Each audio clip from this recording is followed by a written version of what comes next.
السلام علیکم ورحمۃ اللہ وبرکاتہ۔ آج میں آپ کے سامنے سورہ الممتحنہ کے آیات 8 اور 9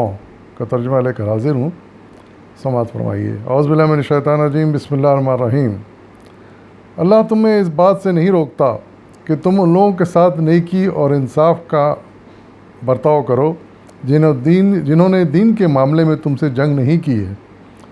اور تمہیں تمہارے گھروں سے نہیں نکالا ہے۔ اللہ انصاف کرنے والوں کو پسند کرتا ہے۔ وہ تمہیں جس بات سے روکتا ہے وہ تو یہ ہے کہ تم ان لوگوں سے دوستی کرو جنہوں نے تم سے دین کے معاملے میں جنگ کی ہے اور تمہیں تمہارے گھروں سے نکالا ہے اور تمہارے اخراج میں ایک دوسرے کی مدد کی ہے۔ ان سے جو لوگ دوستی کریں وہی ظالم ہیں۔ صدق اللہ العظیم۔ پچھلی آیت میں ہم نے پڑھا کہ اللہ تعالیٰ نے سختی سے منع کیا ان مسلمانوں کو جو مدینے میں تھے کہ وہ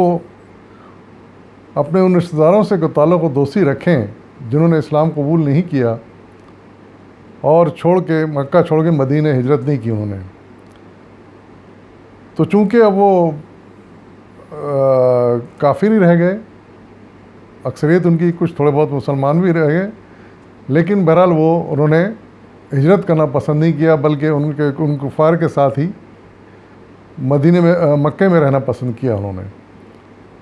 اور وہ تکلیفیں اٹھا کے وہ مدینے آنا پسند نہیں کیا انہوں نے۔ تو اور وہ اچھی خاصی اس وقت کفار مشرکین جو تھے وہاں مکے کے، ان سے عداوت چل رہی تھی مدینے کے مسلمانوں سے، حضور صلی اللہ علیہ وسلم سے، آپ کے ساتھیوں سے، اور دشمنی اتنی بڑھ گئی تھی کہ جنگوں کی نوبت آ گئی تھی۔ لیکن یہاں پر ایک بات کی وضاحت اللہ تعالیٰ فرما رہے ہیں کہ اللہ تعالیٰ نے جو حکم دیا کہ ان رشتہ داروں سے، ان احباب سے، ان دوستوں سے دوستی کا تعلق نہ رکھو، ان سے ترک تعلق کر لو اور سمجھ جاؤ کہ یہ تمہارے دشمن ہیں۔ تو اللہ تعالیٰ ان آیات میں اس بات کی وضاحت فرما رہے ہیں کہ یہ جو دوستانہ برتاؤ ترک کرنے کی جو ہدایت دی گئی ہے،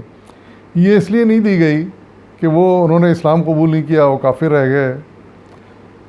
چونکہ کافر ہیں اس لیے ان سے کوئی تعلقی ہونی چاہیے،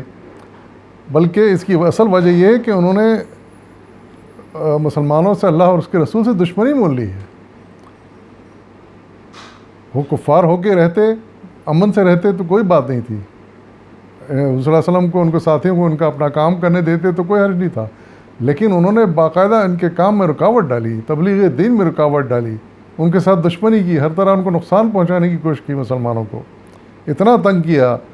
اور پھر صلی اللہ علیہ وسلم کو نعوذ باللہ قتل کرنے کی سازشیں کی، انہوں نے اتنا تنگ کیا کہ آخرکار وہ تنگ آ کے مکہ چھوڑنا پڑا، ہجرت کرنی پڑی۔ تو اللہ تعالیٰ یہاں فرما رہے ہیں کہ اللہ تعالیٰ ایسے لوگوں سے نیکی اور انصاف کا معاملہ کرنے سے نہیں روکتا جنہوں نے دشمنی نہیں کی۔ ٹھیک ہے، وہ مسلمان نہیں ہوئے، کافر ہی رہ گئے، لیکن کم سے کم امن سے بیٹھے ہیں مکے میں، لیکن جنہوں نے اسلام بھی قبول نہیں کیا اور پھر دشمنی میں بھی حد سے بڑھ گئے، تو ایسے لوگوں سے اللہ تعالیٰ ارشاد فرما رہے ہیں نہ دوستی کرو، نہ کوئی نیکی اور انصاف کا معاملہ کرو۔ اور ظاہر ہے کیسے کیا جا سکتا ہے، وہ دشمن ہے، دشمنی پہ تلے ہوئے ہیں، نقصان پہنچانے میں تلے ہوئے ہیں، تو ان کے ساتھ کیسی دوستی اور کیسا یارانہ۔ تو فرمایا جا رہا ہے کہ جنہوں نے ان سے جو ہے نا یہ تعلق کرو جنہوں نے تمہیں تمہارے گھروں سے نکال دیا، تم سے، تمہارے رسول سے جنگ کی، اور اتنا تنگ کیا کہ وہ ہجرت کرنے پر مجبور ہو گئے، اور پھر بھی چین سے نہیں بیٹھے، وہ پھر بھی مختلف طرح کی سازشیں وہ کرتے رہتے تھے، مکے سے بیٹھ کر وہ مدینے میں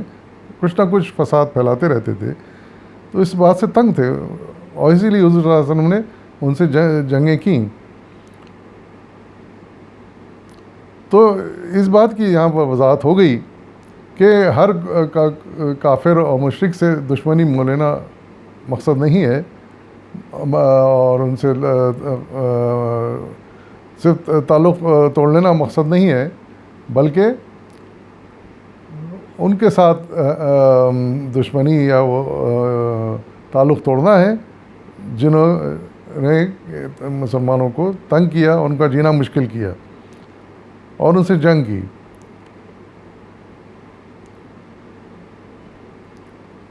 اور پھر ایسا اللہ تعالیٰ نے ایسے لوگوں کو کہا کہ یہ ظالم ہیں، کیونکہ انہوں نے نہ اسلام کا کوئی لحاظ کیا، نہ نبی کا کوئی لحاظ کیا، نہ مسلمانوں کا کوئی لحاظ کیا۔ تو ایسے لوگ جو ان سے جو لوگ دوستی کریں گے وہ بھی ظاہر ظالم ہوں گے، ظالم کا ساتھ دینے والے یقیناً ظالم ہی ہوں گے۔ تو یہ اللہ تعالیٰ نے بڑی وضاحت کی۔ اور ہوا یہ کہ اس بارے میں مزید تفسیر مولانا نے اپنے حاشیے میں لکھی، حاشیہ نمبر 11 میں آپ لکھتے ہیں کہ اوپر کی آیت میں مسلمانوں کو اپنے کافر رشتہ داروں سے قطع تعلق کی جو تلقین کی گئی تھی، اس پر سچے اہل ایمان اگرچہ بڑے صبر کے ساتھ عمل کر رہے تھے، مگر اللہ کو معلوم تھا کہ اپنے ماں باپ، بھائیوں، بہنوں اور قریب ترین عزیزوں سے تعلق توڑ لینا کیسا سخت کام ہے، اور اس سے اہل ایمان کے دلوں پر کیا کچھ گزر رہی ہے۔ اس لیے اللہ تعالیٰ نے ان کو تسلی دی کہ وہ وقت تو نہیں جب تمہارے رہی رشتہ دار مسلمان ہو جائیں گے، اور آج کی دشمنی کل پھر محبت میں تبدیل ہو جائے گی۔ جب یہ بات فرمائی گئی تھی اس وقت کوئی شخص بھی یہ نہیں سمجھ سکتا تھا کہ یہ نتیجہ کیسے رونما ہوگا، مگر ان آیات کے نزول پر چند ہی ہفتے گزرے تھے کہ مکہ فتح ہو گیا، قریش کے لوگ فوج در فوج اسلام میں داخل ہونے لگے، اور مسلمانوں نے اپنی آنکھوں سے دیکھ لیا کہ جس چیز کی انہیں امید دلائی گئی تھی وہ کیسے پوری ہوئی۔ وآخر دعوانا الحمد للہ رب العالمین۔